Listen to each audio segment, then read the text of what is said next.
Hey everybody, it's Rajesh here. And Tane here.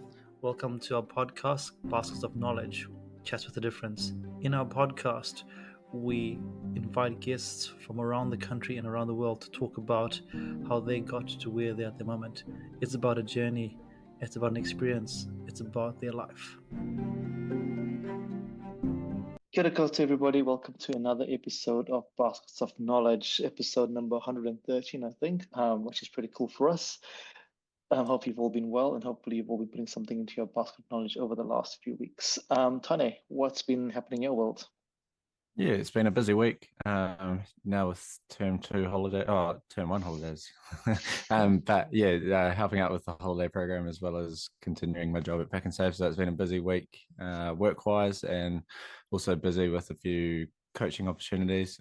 Down here in the South Island, the Southern Zone Academy for Rugby League has just started, which is a partnership between Southern Zone Rugby League and the Warriors. So I was fortunate enough to go along to that first induction for all the kids coming through that pathway. But it was a cool learning for me to realize just the power of relationships and creating those relationships. I went along and it was basically just supposed to be me going and observing and seeing what Tony Iro does with the kids. But I showed up a bit early, and so I went and introduced myself and had a quick chat, and that led me to then being able to participate in the training and help out with the drills, which was a cool observation. And obviously I wasn't running the show, but it just goes to show, something as simple as saying hello and introducing yourself, and being that person who's come up and made that initial connection, just how far something like that can go. So that was probably my biggest takeaway from the week. Yeah, it's so crazy, when you go to any of these events, just by saying hello to anybody can open up so many crazy doors. Not that you want doors to open up, but just hey, it's just what happens, right, with human nature. Sometimes you make it shut down, sometimes it gives you opportunities. So and there's no harm in saying hi to anybody, which is an awesome segue into my learning from this week here. I had the real privilege of going to watch Stephen Bartlett talk in Auckland. So for those of you that don't know who Stephen Bartlett is, he runs the podcast, The Diary of a CEO, and I just happened to be in Auckland for some other stuff, and he was there, and I went along to it. I went there by myself, and I just said hello to some random person, and ended up talking about opportunities, which could hopefully lead to some pretty cool things later on. But the cool thing for me was going to the Stephen Bartlett talk was just how simple things. There was so much learning from there, and I will post on my LinkedIn. But one of the big learnings that I had from him was he said we all have 5 baskets in our lives that we try to fill, and skills, knowledge, resources, network, and reputation. And he was saying that a lot of us focus on these 3 buckets here: reputation, network, and resources, but we forget about the skills and the knowledge. And he was saying that when these things crumble here, if you don't have this strong, nothing's going to work out for you. So he always said, make sure your skills and your knowledge is down pat, whatever you're doing, and the rest happens pretty cool. And that's something that I picked up and I thought about, and how do I utilize as I go forward? So that's my learning for the week. And but that's enough about us. As our regular listeners know, we can keep bantering forever, but it's not about us. Today, we are very excited and very privileged and honored to have a fantastic guest. As you know, we think everyone is fantastic. We think everyone's amazing. We think everyone's got an amazing story to tell. And we can't have everybody, but we're going to try and get to one person a week as long as we can do that there. Today's guest has been someone that was mentioned to us a few episodes ago when we had Arti on the podcast. And she spoke about Voice of Aroha and what the work that they do. And then this guest name was mentioned a few times in a lot of podcasts. And we thought, hey, what a fantastic human to have on this episode, because they've got a fantastic story to tell. Welcome to our podcast, Luis. Kia ora, guys. Thanks for having me. I think it's very, very humble to be mentioned in different podcasts, but I guess I believe everyone has a story and everyone has a story to tell. And what we do at Voice of Aroha essentially is we allow you to own your narrative. You are the manager, the CEO, your own boss of the story that you want to tell, right? and I'll explain to you how VOA, we just call it VOA, just for Yeah. sure. How we started. We started with the frustration of like media, mainstream media portrayed, migrants and former refugees in a way that we were like, actually, we know most of those communities, and that's not how they will tell the story. And we didn't have the platform at the time. I'm talking about like 5-6 years ago. And so we decided like, what about we create a platform, we invite them, and then we give them the opportunity to tell the story in the way that they want it. We won't cut it, we won't edit it. We're just gonna, let it flow and let the story go as it comes. So that's how we started, and the rest is history because we've been on for 6 years now. And I started as a co-host doing a lot of volunteering work. And last year I stepped up to be the chairperson of VOA. So now I have more responsibilities within the organization. Now it's becoming an organization. We are delivering different services and products now. So we started with this passion. Now it's growing in a different stage. And as you guys do as well, like we acknowledge people that are doing this mahi, because we understand that so much work behind scenes, and it's work that is not being recognized in the first place, and it's work that you do in a volunteer basis, because most of us do have our own jobs, right? So it's kind of like acknowledging people that are doing the mahi as well, like us, like a different other podcasts. And especially when you're trying to tell the stories of humans, other humans beings, because there are so many, as you said at the beginning, we could bring like everyone, but we don't have the capacity to bring those incredible stories. But we try to capture, the ones that we think, could align with our values and our identity and what we're trying to do. So that's kind of like an overview what I've been doing over the past 6 years. And it's crazy, 6 years ago, if we said to you, hey, this is going to be going on for 6 years, you might be like, it's a bit like us when we started, we're like, oh, maybe 10 episodes will be done. But it's pretty awesome. What you said before just aligns with what we do as well. That it's your story. You run the story. There's no narrative, there's no agenda. You have a story. Everyone's got a story to tell, and off we go. But Louise, VOA is obviously a big part of your life. But before we talk about that, let's talk about you as a person. There's obviously a reason why you're very passionate about this. As I was doing my research around you, you came to New Zealand as a migrant, as a refugee from Colombia. Do you want to talk about that story and how you ended up, how your family ended up in New Zealand? Because I always think those are fascinating stories which people don't get to hear about. You just say, oh, I know many people go, oh, refugees, how did they get here? They don't understand the whole story. And we're very lucky to have met some amazing, cool people that have got stories that when you think about it, you go, wow, to actually be here is a miracle. Yeah, I think like when you understand the resettlement quota and having like less percent of the refugee population being resettled to a third country, Yes. then you get to realize that you got the golden ticket, the ticket to, be in a place where you never could think of. So my story started many, many years ago. And even when I was really young, that I just don't understand. I'm just like getting the stories from, families and friends. Essentially, our country has been in civil war for like the past 60 years plus, and it's still going on. Due to that conflict, internal conflict, we were displaced, and then we ended up being in another country. So I pretty much like grew up in Ecuador, and that's when my double identity kicks in, because yes, I'm Colombian ethnically, but I see myself in somehow it's an Ecuadorian because I grew up there. I spent there 10 years of my life.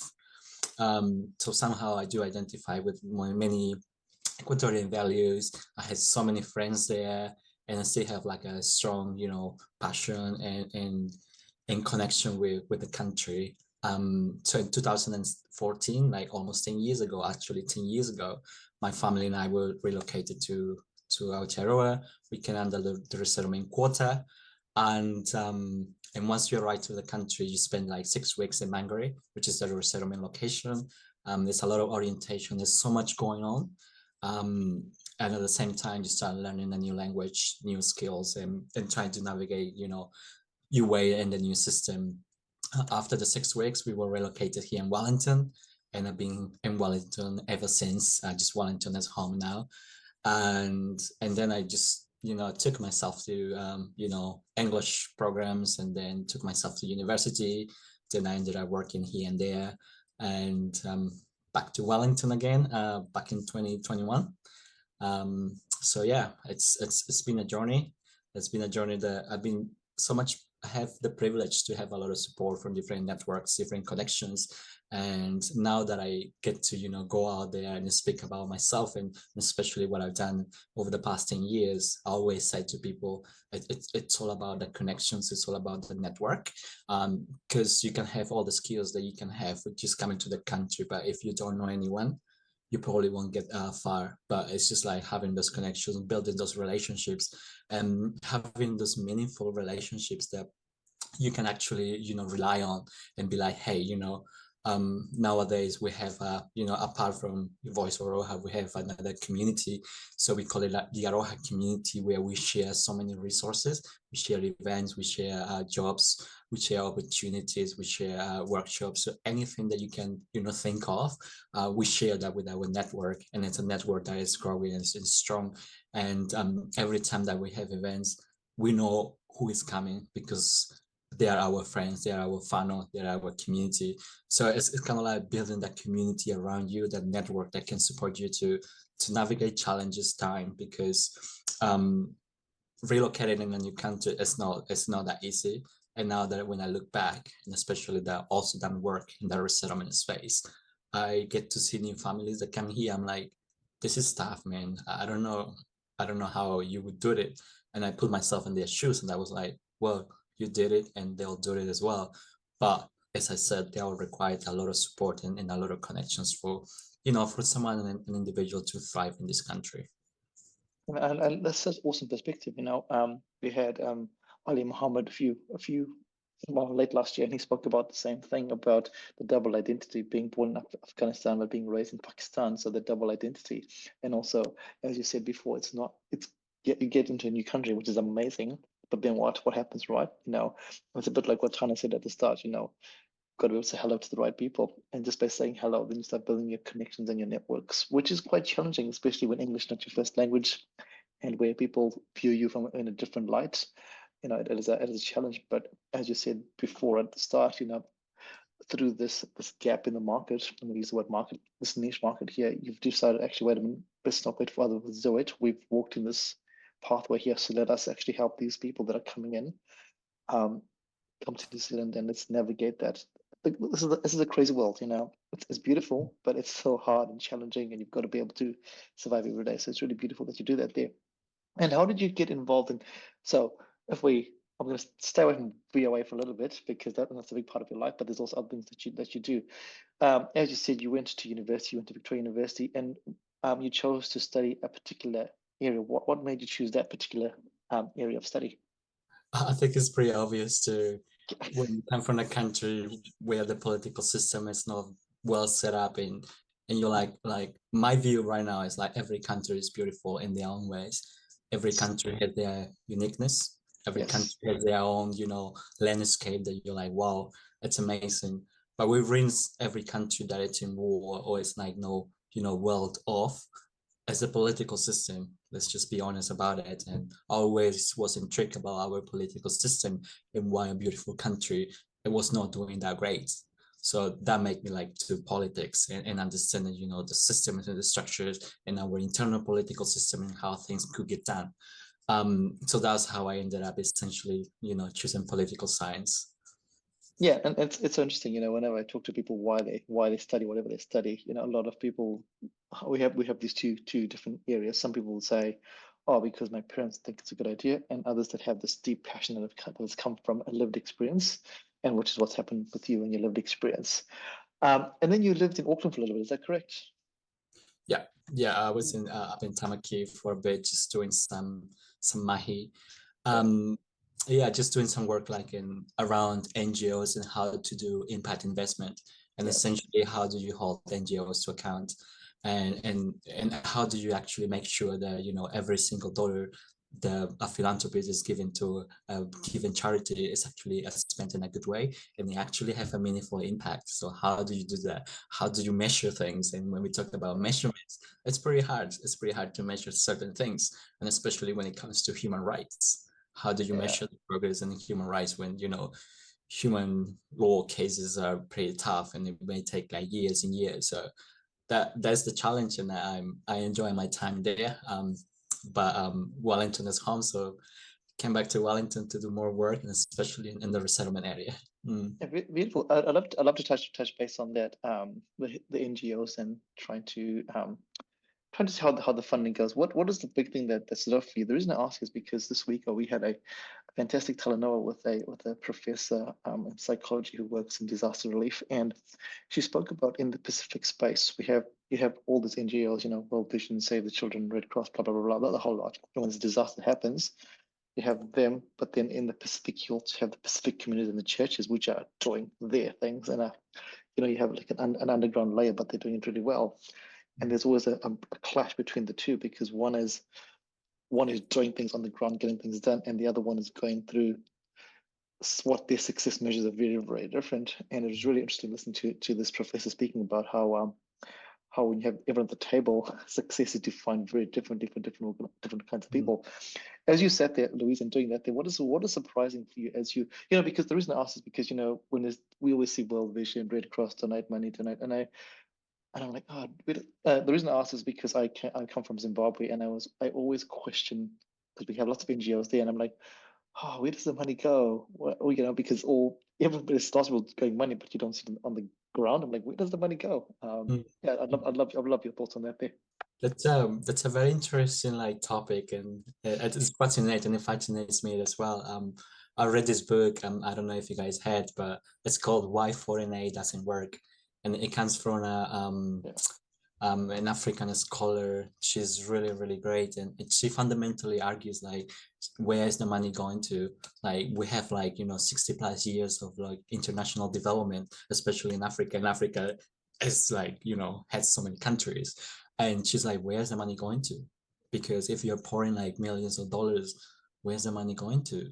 And it comes down to the political structures that we have, to the corruptions that we have in our countries, but also comes down to how things are done, and how you want things or progress to get done. And especially if you want just band-aid to solve like a systemic issue, I'm sorry, but that's not going to work.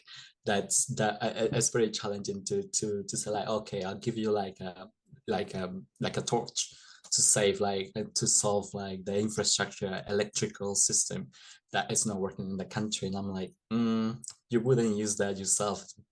So it's kind of like we want others to use the simple things, but at the same time we don't want to invest in the bigger picture, which is like, you know, big infrastructure that is needed, and navigating those systems were quite tricky.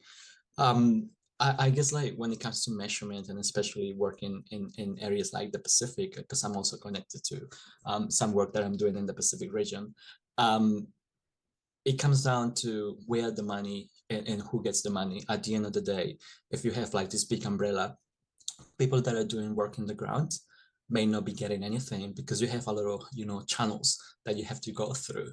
And then how do you get to do the work that you want to do when, you know, through the whole bureaucracy, all the money is being less and less. And then when it comes to people that are working in the ground, it's just like few dollars, and the impact is just being lost in that transaction. So you'll be better off if you actually give the money straight to an NGO that's doing the work in the ground, rather than, you know, giving to this big organization, which they do work, but I just question the way that they work with, you know, with locals.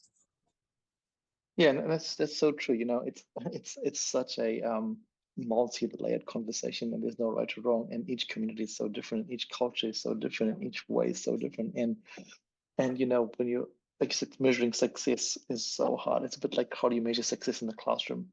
Do you measure by someone getting an excellence, or by the fact that someone can write their name? What is success, right? You know, and it's so hard to define those when you have those fixed strategic narratives of what success is, which is pretty crazy. So yeah, I look forward to seeing how that unfolds for you, because even though you're not in it, you're still in it, if that makes sense. It's still going to be part of your work as you go forward.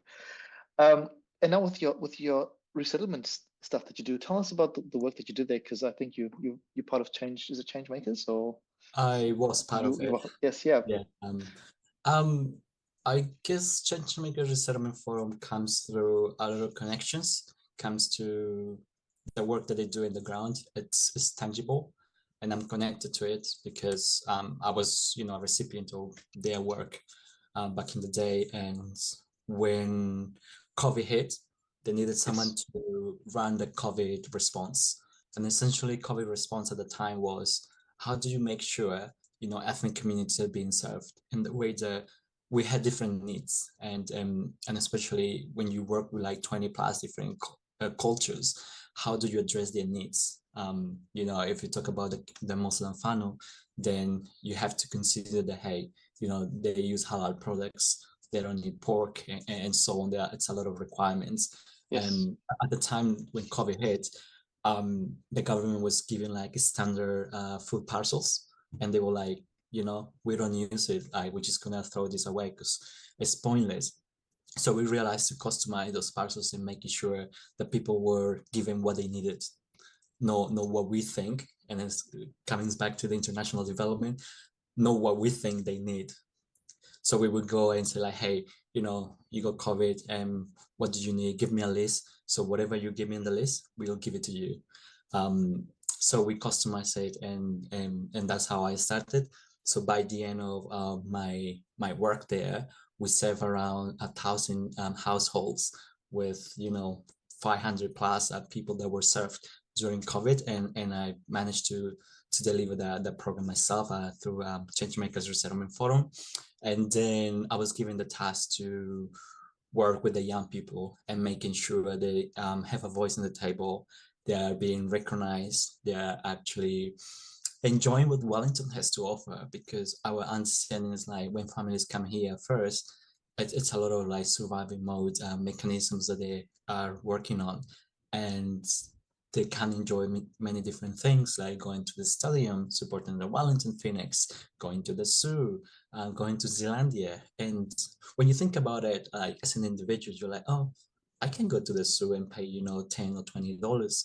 But when you have a family, those $20 become $100.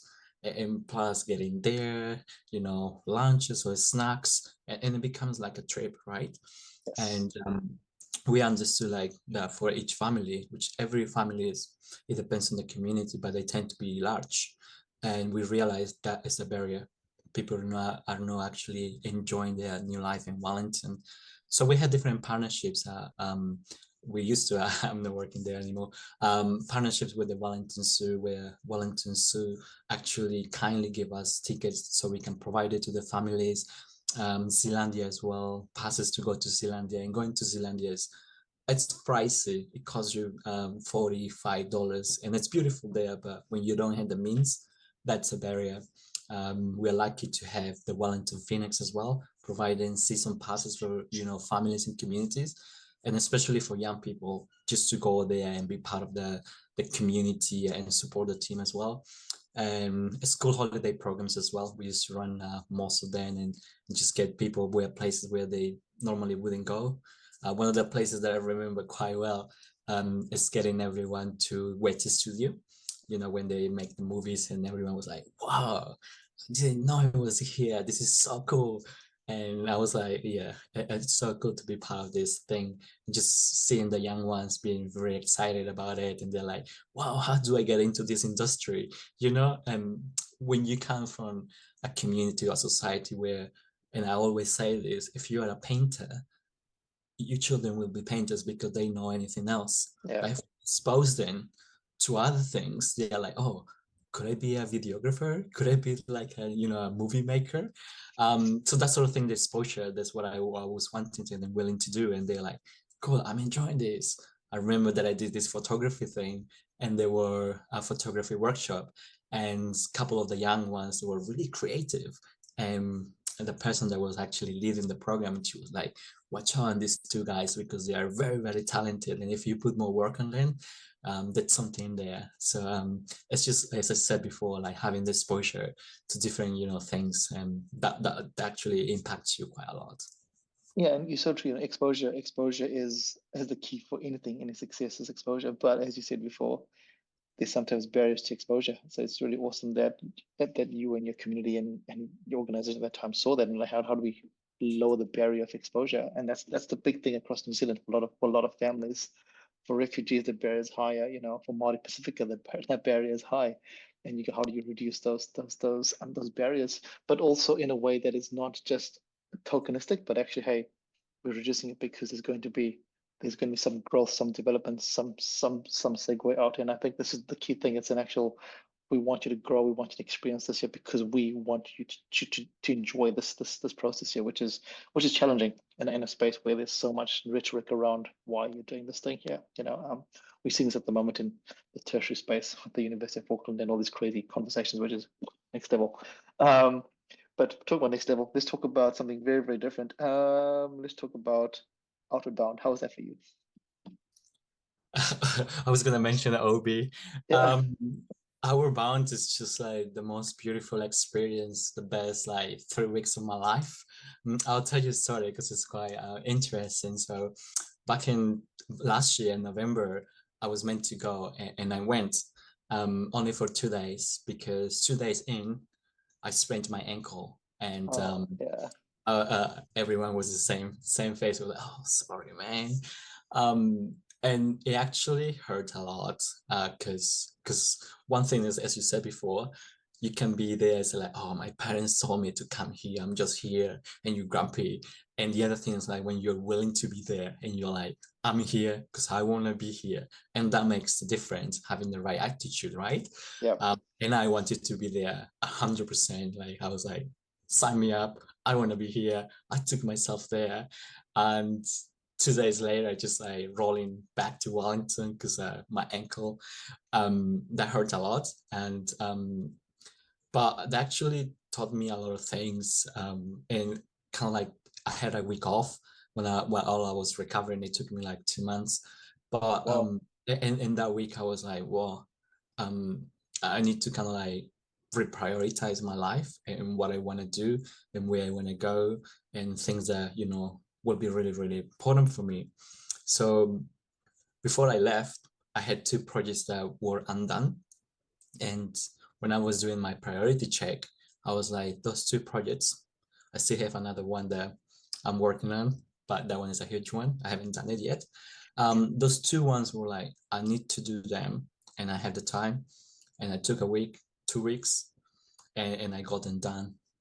And one of them was to finish my reo.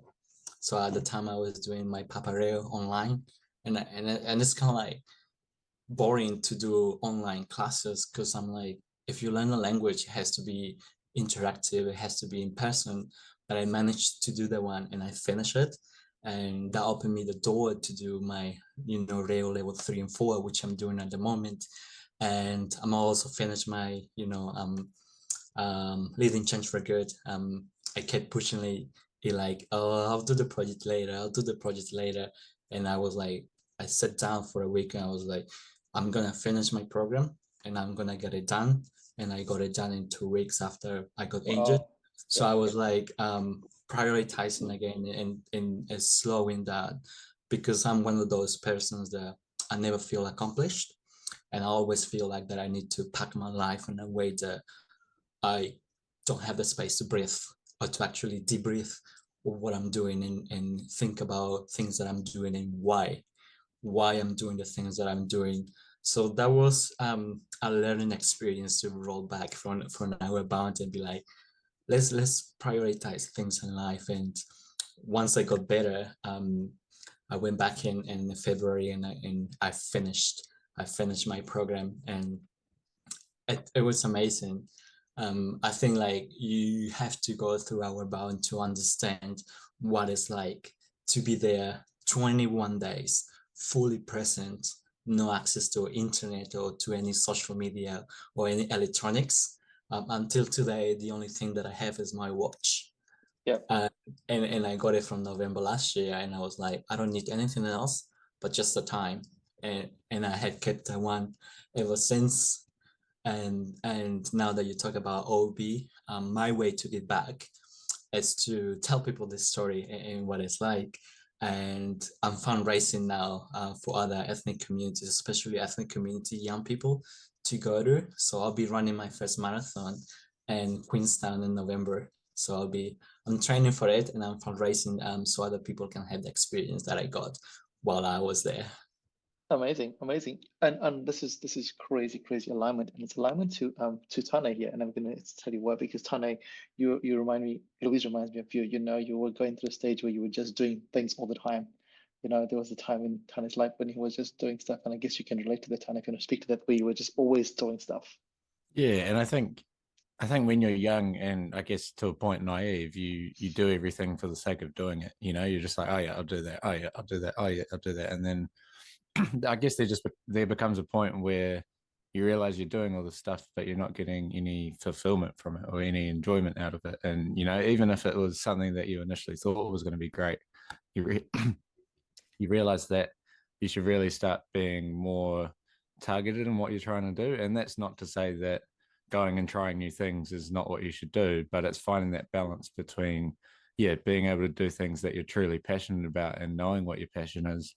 Because otherwise, I think the other worry is that you get so lost in doing everything for the sake of doing it that you lose a sense of self. You lose a sense of what am I actually doing, because you have so many fingers and so many pies that you lose sight of what it is you're actually trying to achieve. And so it was, yeah, when I had that turning point, it was a good realization to go, you know, it's good to acknowledge that, yes, you can do all these things, but it's also awesome to acknowledge that you want to create, you know, like you want to create an environment where you're going to do things because you're passionate about it, while also having a couple of things that you try that are new too. So yeah, it's a tough space to navigate. And again, especially when you're so young and naive in terms of, I'll just do everything for the sake of it.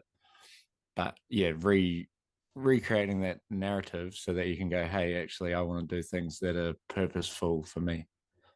And sometimes it requires you to roll your ankle for that to happen, so you can reprioritize, right? It's just the way the universe works is pretty crazy, and it's really quite cool though, because in the time that you were recovering from your ankle injury, you got so many other things done, which is, like you said before, the prioritizing. But also another alignment I think with Tane and experience is, Louise, you spoke about the power of outward bound, and you've got to be there to experience it. And I think there's a lot of things in life that you have to be in a space to experience it. You know, I can tell you a story about whatever I've done, but unless you've done it. And the reason why I like to link you and Tane is because, Tane, you did the same thing with Hands on Otago. So Tane was offered a scholarship to come to experience Hands on Otago, and then Tane, you can tell your story. Yeah, actually.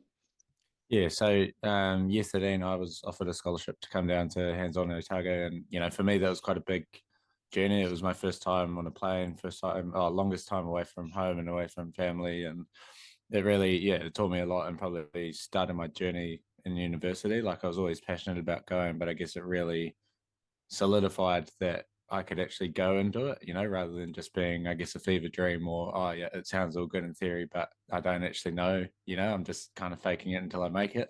But after that experience, yeah, I realized that just like me, there's so many other students that would be coming through that would have a similar situation. And so I started the Taranaki Hands-on at Otago Scholarship to help particularly low decile students or students who would struggle to get there, you know, because obviously there's scholarships out there for certain demographics, but there isn't a scholarship for everyone. And so trying to find,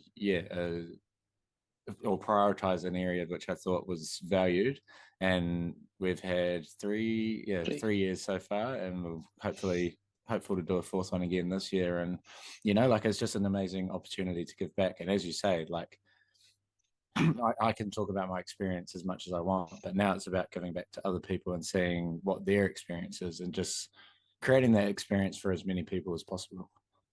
Yeah, and for both of you, it comes into what you said before, Louise. You spoke about exposure, and the only way to get exposure is to get people there. And you know, both of these programs have a cost attached to it, so it's pretty awesome that, Tana, you've done that, and Louise, it's pretty awesome that you are doing that there. And for anyone listening, we're going to put the link in the show notes, so you can help Louise fundraise for this awesome opportunity for whoever gets it. We have no idea whoever gets it, but it's a pretty cool thing that you're doing. How's your running, Louise? My running is going well. Yeah. So yesterday I did my 5K in the park run. Yep. And that's my kind of like a standard day, but tomorrow will be the longest one. I tend to do 12 to 15. Okay. That's my longest run. And I'm running Wellington half marathon. It's training, and I Yep. just keep like training as well. I'm not a runner. Everyone's like, "Oh, you're born a runner." I was like, "No, no one is born a runner. It's just like there's a lot of work behind it." But yeah, I just keep training and just keep pushing. That's the way to go. And especially as you said, like when you can tell the stories like, oh, I had these amazing cool experiences, but it's now time to make sure the others could tell this story and what was it like. And especially because our band has a scholarship, the Southern Cross for migrants and former refugees. So I get to, when I was there, I get to see them and they experience their experience. So I was like, man, if I could like actually run and fundraise, that'll be really cool. And now that and it's funny enough because during our bounce, so I'll tell you a little piece what happens there. So and the final day, before the final day, the 20th, you get to run half marathon and you're like, there's no way that I'm doing this. Because like throughout the thing, you do like 3Ks every morning, like most mornings. And when they tell you you have to do half marathon, to me at the time was like 10K was my comfort zone. And I was like, cool, I can do 10, I can push it. But they were like, no. You guys, everyone is doing 21Ks. And this is how it's gonna work. They broke it down in sections and they were like, if you get here, there's 4Ks and you come back, there's 4. And they just broke it down in the way that you were like, it's actually achievable, challenging, but everyone was doing it. It wasn't just you. So through that, I understood that, as they said in the OB, there's more in you, and there's more that you can give to different, communities, different sectors, and whatever area you're working on, and you can always push more. And I was like, I know that I can do now half marathon. That wouldn't be a challenge. That would be challenging, but not as challenging. So I was like, why wouldn't we just go for a full marathon? Just go hard or go home, and that's what I'm training for. And I hope I can, make sure that other, young people from ethnic communities could enjoy what I did. And that's so true that you said it there, because we all, every single one of us, whether you are Steve Jobs or Elon Musk or whoever, maybe Elon Musk was different, but most of us we have limiting beliefs in our heads, wherever they've come from, either culturally, society, we have a limiting belief. And I spoke about Stephen Bartlett the other day, and he played this really interesting clip, which I'm sure you have seen if you haven't seen. He showed this clip of an ant, and he drew a circle around the ant. And the ant got to the circle and just kept on coming back. It didn't remove the circle. It was just a circle. There was nothing stopping it. And then he showed another clip where he showed a spider, and the spider was walking. Every time the spider came across a line, it turned back and went to another line, came back to another line. That was his limiting barrier. Then he drew the line, and then the spider accidentally went over the line. And once he went over the line, he realized he could go over the line with no worries, and it went over every single line. So it's the same way, we have these crazy lines in our lives, and once you break one, then those other lines just become invisible. A bit like for you, Louise, you did the half marathon. I'm like, cool, all right, cool, done it. What's the next line that I can go and get? So it's really, really awesome. But again, it's an acknowledgement that we all have this here, and sometimes, not sometimes, actually all the time, you need someone from the outside to just give you that extra nudge to go, hey, let's just push that 1% over that line there. So it's really, really beautiful to see you're doing that there, and we'll support you from afar, not from unless Tana wants to run with you, but I won't be running with you. I've done my time running, but that's cool. Awesome, beautiful. And the other thing that you spoke about there was the Academy X study as well. So I mean, you've done so much study there. Tell us about the Academy X program and why you chose it. I mean, I know why you chose that program, but if you can tell our listeners why you chose to go down that path there. Yeah, I think Academy X is a different university. Yes. It's a different way to teach. It's a different way to connect. And to me, I was looking for something, an institution that I could relate to, that I can connect to, an institution that was beyond just the studies, a community if you want to put it in that way. So when I did my first, credential, I was like, this is something different. The way that you do your assessments is different. There's a lot of flexibility and there's a lot of coaching, and you get to be part of the community and what's going on. And after I do my micro credential, I was like, I want to do the certificate in leading change for good. And how do you lead? How do you lead change? And we started like looking into, as you said that in this conversation, let's not talk about VOA, let's talk about you. So in that program, we started by talking about us, your leadership style. What is it like? How do you lead? How do you, motivate other people and so on? So we started looking into like those different styles, different frameworks. And then we ended up doing, different structure, design thinking. And we ended up doing, for our final assessment, something practical and a strategy. And of course, I chose to, work on a strategy for VOA. So that to me was really practical and tangible things that it's just not like writing a theory or writing an assessment about something that you'll never actually use. It's practical. You can actually implement it in life. So that's why I chose Academy X. And being part of the community, now that I'm a graduate there, I get to go to a Converge community, which is a community of, alumni, graduates, people that are also studying there in different fields, AI, technology, and so on. So I get to network and be with them. And it's that to me, it's something that we are also doing at VOA. It's just building the community and sharing the knowledge. When you say like, you can have all other skills, but there's no skills and knowledge, that to me is essential, because my cup has to be full in order to, give to someone else. If it is empty, then how could I lead? How could I actually, make those changes that I want to see in the community and in society? So Academy X provides me that platform in the, the channels. So that's what I chose it. It's awesome. It's really beautiful.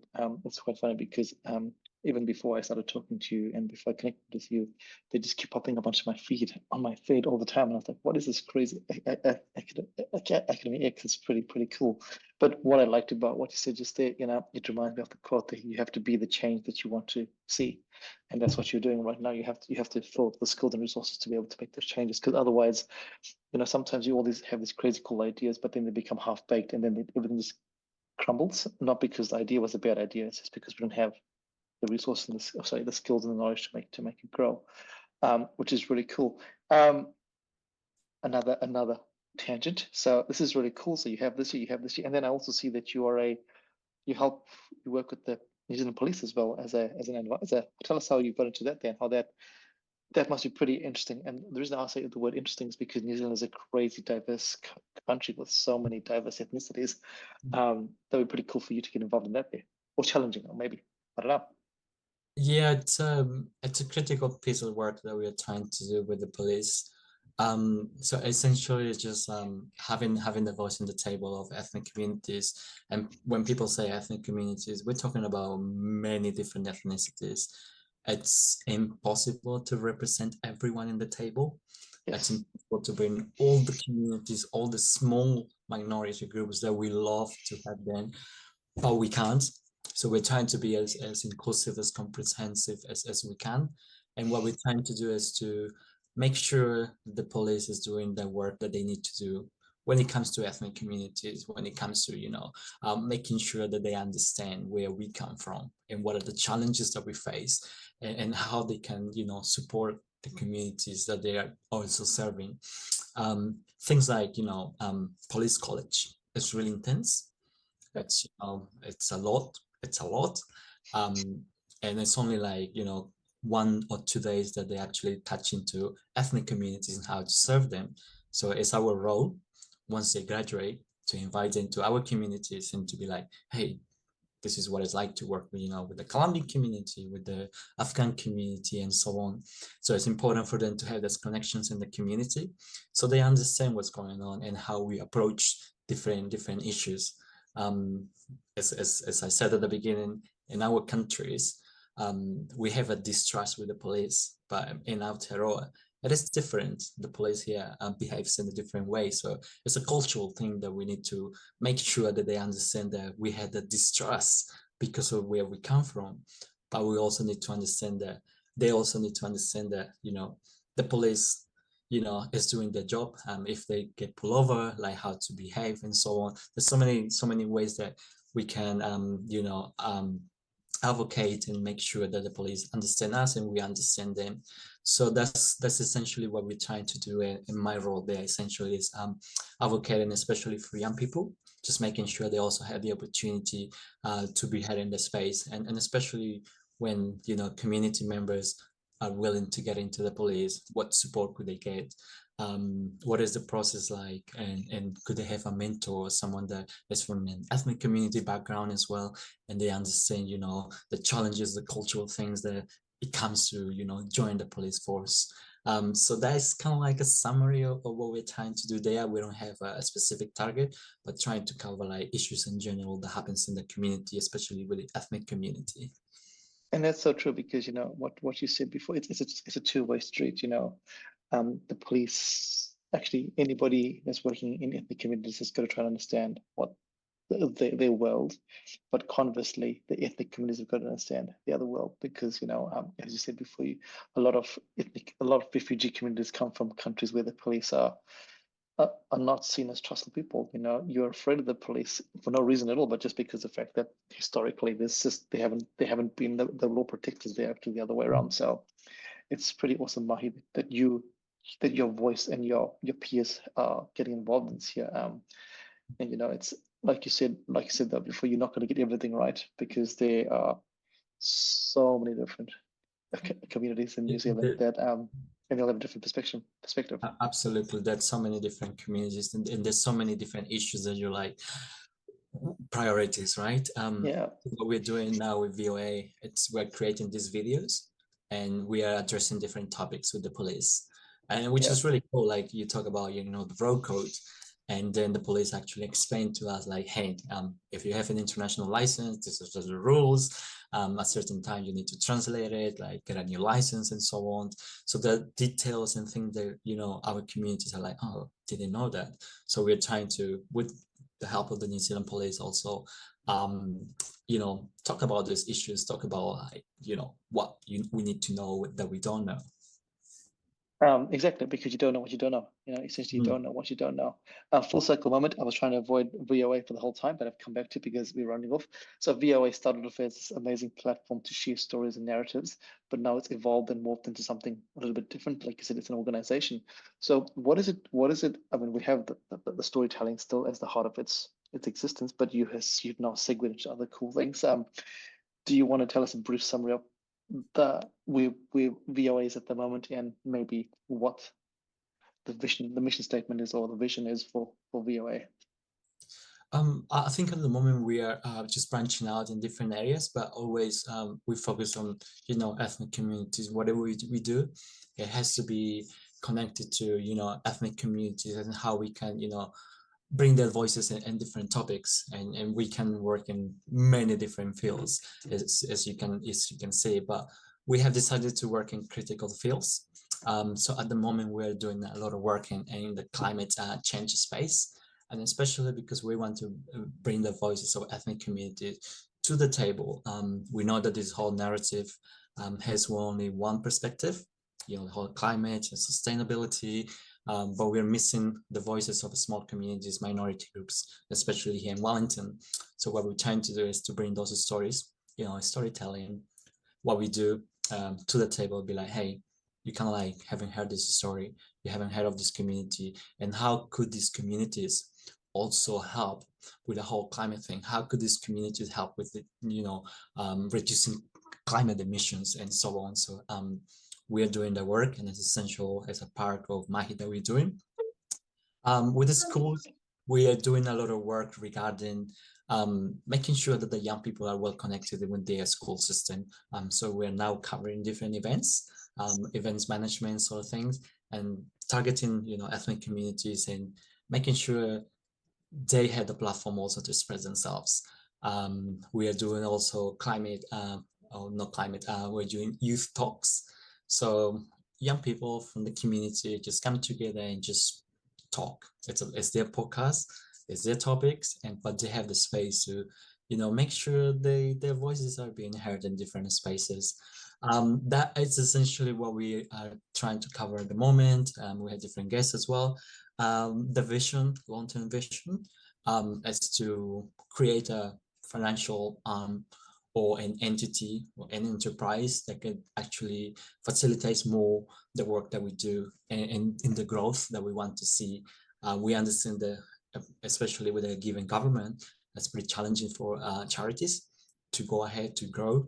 But we understand that the challenges come with opportunities as well. So there's an opportunity for us to, we're getting really good at editing, making videos, storytelling, event management, and now we have this sort of set of skills. How could we use them to create revenue, to make money?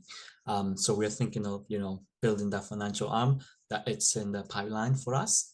And yeah, that's our hope for the future, just to make sure ethnic communities are being heard in many different spaces. What an awesome thing, what started off as an idea to share stories. I mean, humans are storytellers, we're all storytellers. This is the way the world has always evolved, and we've started writing and stuff, but the oral storytelling is, we always go back to, which was the premise for this podcast, the premise for your podcast, the premise of lots of podcasts is storytelling.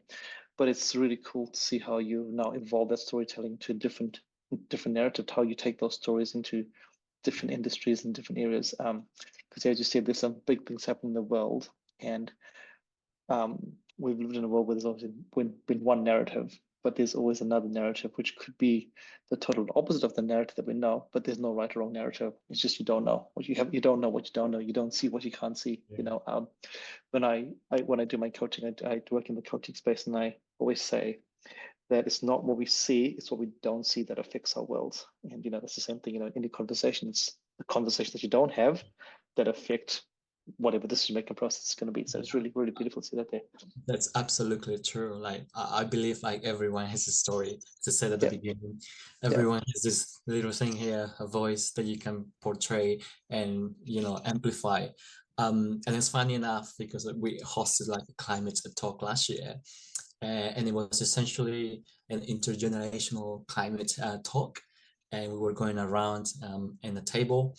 And at the end of the corridor, everyone and one of the parents said to me, actually, it reminds me of how things used to be in the islands. When you sat down, everyone had their turn, and everyone would just like focus on each other's conversation rather than just being on your phone or just being in other things.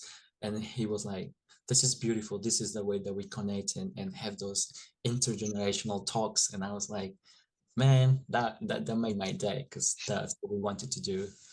It's just really quite funny. It's like we're going back to the future, if that makes sense. If you think about Pacific Islands, you have Talanoa. If you think about Maori culture, you have the marae, where we can go and have a conversation. If you think about Indian culture, people meet together and have a conversation. In every culture was an oral storyteller where you have generational stuff just come to share the story. So but these bad boys, you have taken all that away and changed the way we do things. Not saying they're bad, but they've changed the way we do those conversations. And sometimes, as you did with Outward Bound, you put that away, just connected by being present in those stories there. Luis, we've been speaking for almost an hour. We can keep talking for longer, but I know you have things to do. So we really appreciate it. However, we're not going to let you go just yet. Our podcast is called Baskets of Knowledge. And every week we invite our guests to share a piece of knowledge to put into my basket, Tane's basket, and our listeners' basket. So I'm going to invite you to share a piece of knowledge from whichever facet of your life to put into our basket of knowledge. Yeah, I've been thinking about this quite a lot. The thing that I will contribute to the basket is just make sure you do a shoulder check. And it comes from running, because when you run, you just focus on what's in front of you. But if you're running in a group, in a community, serving a community, you have to shoulder check and make sure that the people that are behind you are doing well. The people that are behind you are actually keeping up. That if someone struggles, you kind of like have to go there and check and be like, hey, it's everything okay. But if you don't shoulder check, then your focus is going to be just in the finish goal, but you're not bringing everyone with you. You're just going yourself, which is very cool. You can accomplish it, you can finish it. But if you can bring others with you, that'll be even like a bigger achievement. So that's my piece of advice. Just shoulder check, making sure that everyone is coming along. That piece of advice just gave me goosebumps. You know, it's such a, I never thought about that before. It's such a powerful piece of advice there, that I'm shoulder checking. You know, like you said, too often we're just running our own race. But when you're in a community, whatever the community is, that is something that's really, really profound. Beautiful. Thank you for sharing that there. Tana, any last words for Louise? No, it's been an awesome podcast, and it's been awesome to hear a bit more about your journey and all the things you advocate for. But yeah, you can tell your passion through the podcast, and I think it's been a really awesome conversation to delve into different things and get a broader understanding of what you've been doing out in the community. But also, as you mentioned, about yourself as well, not just all the things you're doing, but about you as a person, as an individual, and what it is you set out to achieve. So, thank you. Yeah, it's been really beautiful. To our listeners out there, hopefully you have found this episode really useful. If you haven't, please go back and listen. There are so many pieces of knowledge that I've taken away today, apart from the last piece of knowledge. There's been so much in there. Luis, thank you for sharing your passion about your story, about where you've come from to where you are, the reasons that you do things. There's so much in there that I've taken away to go and reflect about myself and think about, reprioritizing, thinking about, the lasting shoulder checking, but also working in communities and thinking about, hey, everyone's got a voice, and how do we get that voice there? So beautiful. Thank you for sharing that there. It's been beautiful. There's a reason why your name has been name dropped by lots of people, and we can see why. Some people are part of a community, and some people build the community, and it's pretty easy to see how you're a community builder. So it's really awesome to have you on here. And we look forward to seeing how you go. We look forward to seeing you crush that marathon at the end of the year, which is pretty exciting. And we will, like I said before, we will put your link in the show notes so people can jump on and drop a few dollars or a lot of dollars, because every bit will help the end goal, which is to get other people to come along to Outward Bound. Any last words from you, Louise, before we wrap up? This has been really beautiful. No, I just want to say thank you and nami hinui to you guys. As I said at the beginning, I know that so much work behind scenes. There's so much of your time, your personal time that you put into this podcast, and someone that also been doing this and been behind scenes as well. I know that most of the time you don't get acknowledged, and it's important to not just to show off and say like, hey, I've done this, but just to be recognized like, hey, we're doing incredible mahi. We're bringing, the stories to the table. So I just want to say thank you to you, and so the audience can know that there's two individuals down in Otipoti, Dunedin, that's doing some incredible mahi, that's doing so much work, just to be acknowledged, and just want to acknowledge your work. We appreciate that. That is beautiful. Thank you so much. And I guess it's we do this for the passion, for the love, for the storytelling, because everyone has a story. To listeners out there, thank you for jumping on. If you're a new listener, welcome to our podcast. If you're an existing listener, hopefully you enjoy this podcast. And as always, we say, please like, share, and comment on this. But the most important thing apart from that there is to go out there and to put something in your basket of knowledge. And also remember to find one reason to smile every day. Till next time, ka kite. Bye, everybody. Thanks.